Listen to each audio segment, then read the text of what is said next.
Water signs, tignan po natin kung ano yung mensahe para sa iyo ngayong araw.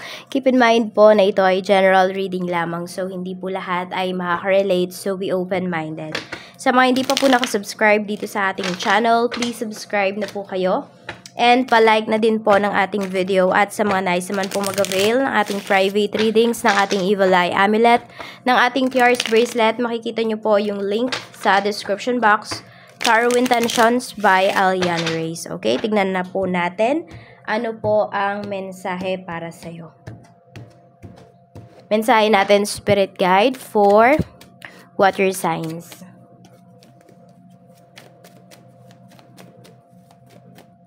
We have King of Cups. Ayan. So, parang may inaabangan po kayo dito. May hinihintay yung iba sa inyo. And syempre, yung iniintay nyo naman dito is something po na makapagpapasaya ng inyong puso. Yan. We have 9 of Wands. May iniingatan. So, parang may binabantayan kayo. Hindi ko alam kung nagbabantay ba yung iba sa inyo ng baby or mga pets ba yung binabantayan ninyo. Basta parang meron kayong iniingatan dito. Or meron kayong inaabang-abangan. Di ko alam kung meron dito, may marireceive kayong pera ngayon. So, parang chinecheck nyo kunwari yung balance ninyo sa inyong bank account, sa inyong GCash, yung tipong ganyan po.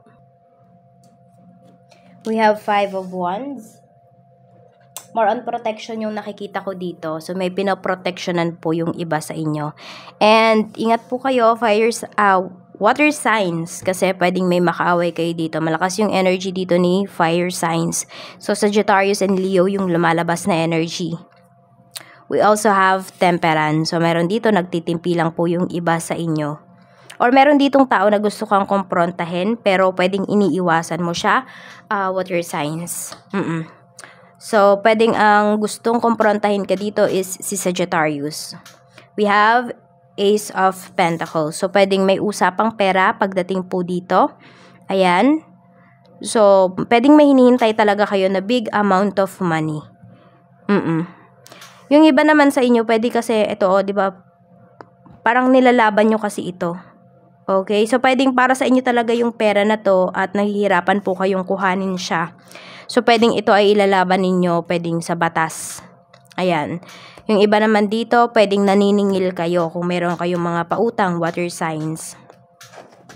Tignan natin sa family, kamusta? We have Queen of Wands. Tapos, meron tayo ditong King of Swords. Meron tayong 8 of Wands. Ayan. So, sa family to, may pag-alis. Mukhang may magkakasagutan po dito. Pero meron ako napipick up dito about sa venue. So, hindi ko alam kung ano tong occasions na ito na pinaghahandaan po ng family members mo. Pero more on naghahanap po ng venue. Yun yung nakikita ko. We have Queen of Swords. Okay, yung venue na to, pwedeng sa pag-uusap. Pwede rin naman na ito po ay okasyon talaga. Pero kasi si Queen of Swords and si King of Swords and si Queen of Swords yung lumalabas dito. Pwedeng ang mamamagitan is si Queen of Wands. So, pwedeng ito ay mga kapatid mo, water signs, or pwede rin naman na ito ay pwedeng mag-asawa kasi. Yan. So, family members mo, sister-in-law mo, o kaya brother-in-law mo, ganyan. Basta mag-asawa, tas may parang may, merong tutulong para magkaayos, para magkausap. Tingnan naman natin, pagdating naman po sa friendship, we have Page of Swords. And we have 3 of Wands. So, meron dito ang kaibigan mo ay parang nag-aapura. Ayun yung nakikita kong energy, nag-aapura. Gustong-gusto kang makausap, gustong-gusto kang makita. So, pwedeng meron kang friend na nasa ibang bansa, water signs, na matagal-tagal pa yung uwi niya, pero kinakamusta kanya kasi gusto kanyang makita. Yun yung energy na pinapakita at pinaparamdam dito sa akin. Meron ditong tao na basta, hindi ko alam kung may gusto siya sa'yo romantically, or friend mo to or gusto kanya talaga makita, baka may surprise siya sa'yo. Or gusto niyang bumawi. The Hierophant, pagdating naman po ito sa mga magkarelasyon. sa love life po ninyo. So, pwedeng may mag-o-offer ng kasal. Meron dito, ayan, no, Ace of Pentacles, the Hierophant, and we have Four of Wands. Okay, this is about family. Yun yung pinapakita dito pagdating sa love life po ninyo. So, meron, nagbabalak na nga pong magpakasal. Siguro yun na yung pinaghahandaan ng iba sa inyo. Ayan, nag-uusap-usap na. Medyo may hindi magkasundo dito. Okay, meron naman may engage. So, kung meron po kayong karelasyon ngayon, matagal ba or bago yung relasyon nyo, pwedeng siya na po yung makakasama mo for life, water signs. Tingnan natin, pagdating naman po sa iyong kaperahan. So, we have Ace of Cups. So, pwedeng may hinihintay po talaga. We have Page of Wands. Meron din ako nakikita dito, offer sa'yo. Kaya lang, pinag-iisipan mo pa talaga siya kung makakabuti ba to sa'yo or hindi. Or mag-gain ka ba dito sa ino-offer na to or matatalo ka. Pagdating sa pera, ayan, more on may hinihintay talaga. Sabihin natin, hindi lang naman kayo yung naghihintay na nakatunganga. Hindi ganun yung ibig kong sabihin, water signs. Kung hindi, may ginagawa po kayong action towards dito sa mga hinihintay ninyo. Pwede yung iba sa inyo, nilalakad nyo yung mga papeles, yung mga tipong ganun. Nag-e-effort po talaga kayo. Hindi yung babagsak na lang yan sa lap po ninyo. Hindi ganun yung ibig kong sabihin na paghihintay na ginagawa po ninyo. Tignan natin, pagdating naman po sa iyong negosyo. We have the Moon, and we have the High Priestess. Okay, meron dito na isang kliyente mo na parang magdadala lang po ng gulo pagdating dito sa iyong negosyo. Okay, sa sales mo ngayong araw na to. Meron din dito, baka lokohin po kayo. So, alam mo yung client na to, may confusion siya na dala pagdating po sa inyo.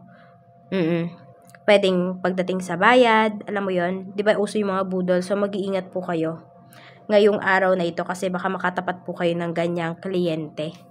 Oo. Kaya mag-iingat, maging alerto po. Tapos, kung meron naman kayong katransak dito, tapos, basta mafe-feel nyo talaga na parang red flag tong kausap ko. Huwag nyo na pong ituloy. Kasi ayan o, baka makaaway nyo pa yung kliyente na yon. Alam mo yon, parang bibigay nyo yung 100% nyo, pero hindi pa rin niya po ma-appreciate yung services po ninyo.